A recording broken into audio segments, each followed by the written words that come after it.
రత్తమ్మతో పాటు ఇదే గ్రామంలో బాలమ్మ అనే మరో మహిళ కుటుంబం చిన్నపాటి షెడ్డులో జీవిస్తోంది. ఎమ్మెల్యే మర్రి జనార్దన్ రెడ్డి ఓట్ల కోసం వచ్చి హామీలు ఇచ్చి ఇప్పుడు తమ వైపు చూడటం లేదని, కలెక్టర్కి ఎమ్మెల్యేకి వినతి పత్రాలు ఇచ్చినప్పటికీ తమను పట్టించుకోవడం లేదని అంటోంది.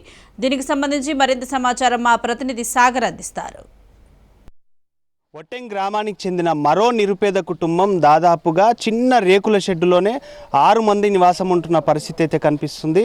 వాళ్ళ పరిస్థితి అయితే చూడడానికి కూడా చాలా ఇబ్బందికరంగా అయితే ఉంది. ఒకటే చిన్న రేకుల రూమ్, ప్రస్తుతానికి మన విజువల్స్లో కూడా చిన్న రేకుల రూమ్లో దాదాపుగా 6 మంది నివాసం ఉంటున్న పరిస్థితి కనిపిస్తుంది. ఈ కుటుంబానికి చెందిన వాళ్ళు మనతో పాటు ఉన్నారు. అమ్మ చెప్పండి, ఈ చిన్న రేకుల ఇంట్లో మీరు 6 మంది ఉంటున్నట్టున్నారు దాదాపుగా. ఏంది పరిస్థితి? అంటే డబుల్ బెడ్రూమ్ మీరు అప్లికేషన్ పెట్టుకున్నారా? పెట్టుకున్నాను సార్, డబుల్ బెడ్రూమ్ పెట్టుకున్నాము. ఇస్తామంటే కూలి పైసలు పెట్టి ఇదంతా కూల కొట్టించుకున్నా. అమ్మ మొత్తం మీరు చూస్తుంటే 6 మంది ఉన్నారు. ఈ చిన్న రూమ్లో ఎట్లా అడ్జస్ట్ అవుతున్నారు? ఎట్లా మీ పరిస్థితి ఏంది? ఆడపిల్లలు ఉన్నట్టున్నారు, ఏంది పరిస్థితి? ముదురుకోవాలి బిడ్డ, అట్లే ముదురుకోవాలి. అంటే స్థానికంగా ఉన్న సర్పంచ్ కానీ వాళ్ళకి ఏమైనా చెప్పుకున్నారా? సార్ మా పరిస్థితి ఇది, చిన్న రేకుల రూమ్ ఉంది, ఆడపిల్లలు ఉన్నారు అన్నట్టు మాట్లాడి చెప్పిండ్రా? తెలుసు వాళ్ళకి ఓట్లు వేసినప్పుడు కూల పైసలు చార్జీలు ఉడకంగా తీసుకోలే, మాకు ఇట్లా సాయం చేస్తారని. ఎన్ని రోజుల నుంచి పరిస్థితి అమ్మా? ఎన్ని రోజుల నుంచి ఉంటున్నారు దీంట్లో? 10 ఏళ్ళు అవుతుంది, 10 ఏళ్ళ పొద్దు అవుతుంది. అంటే 10 ఏళ్ళ నుంచి కూడా మీకు ఎటువంటి ప్రభుత్వం నుంచి ఎటువంటి సహాయ సహకారాలు అందలేదా? అందలే. అందులోనే మా మొగడు కింద పడ్డాడు, ఇంకా అందులోనే కాడు పడ్డాం మేము. అమ్మ మీరు చెప్పండి, అంటే ఏంది పరిస్థితి? అంటే మీ భర్తను కూడా కోల్పోయినట్టున్నారు. మీకు పెన్షన్ వస్తుందా అమ్మా? వస్తలేదు సార్, పింఛన్ వస్తలేదు. పినాడు పైసలు చచ్చిపోయిన అన్ని కాగితాలు ఇచ్చినా ఓటర్ లిస్ట్ పోవటకపోయింది.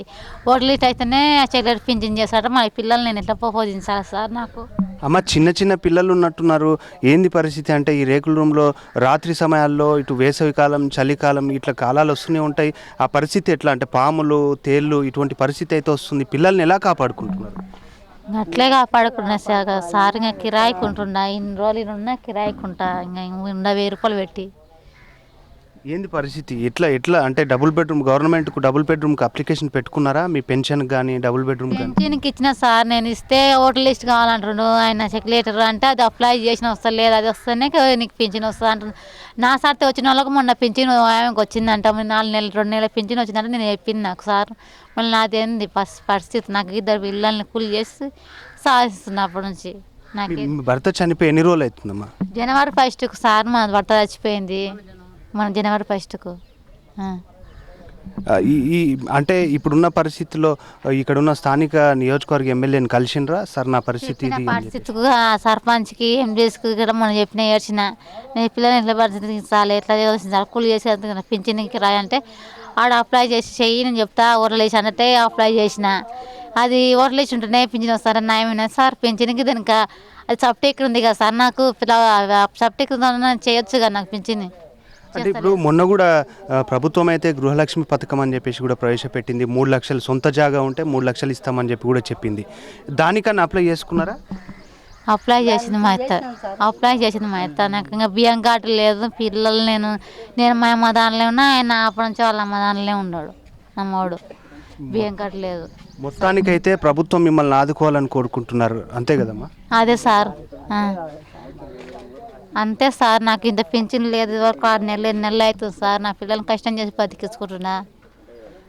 ఇంకా పింఛన్ ఇదివరకు పింఛన్ వస్తలేదు. ఇంకా ఓటర్ లిస్ట్ కావాలంటారు, ఓటర్ లిస్ట్ అప్లై చేసిన, అప్పటి నుంచి ఇంకా ఓటర్ లిస్ట్గా రాలే. ఆయన సెక్రటరీ ఓటర్ లిస్ట్ ఉంటేనే పింఛన్ చేస్తానంటుండు గట్టిగా. మళ్ళీ నేను ఎట్లా బతకాలి సార్? నాకు పింఛన్ లేకపోతే పిల్లలు ఎట్లా బతికించాలి? నేను ఒక మాట చూస్తున్నాం, దాదాపుగా 6 మంది అయితే చిన్న గుడిసెలోనే ఉంటున్నారు. వాళ్ళకు ప్రభుత్వం ఆదుకోవాలని చెప్పి డబుల్ బెడ్రూము, తర్వాత వితంతు పింఛన్ కూడా వాళ్ళకి ఇవ్వాలంటూ కూడా ఇక్కడున్న వాళ్ళైతే వాపోతున్న పరిస్థితి అయితే కనిపిస్తుంది. దాదాపుగా 10 సంవత్సరాల నుంచి కూడా ఇదే పరిస్థితి ఉంది. ఇక్కడ ఉన్న నాయకులు ఎన్నోసార్లు వచ్చి చూసిపోతున్నారే తప్ప తమకు ఎలాంటి న్యాయం చేయట్లేదంటూ కూడా వాళ్ళైతే వాపోతున్న పరిస్థితి అయితే కనిపిస్తుంది. కెమెరా పర్సన్ నర్సింగ్తో సాగర్, నాగర్ కర్నూలు నుండి.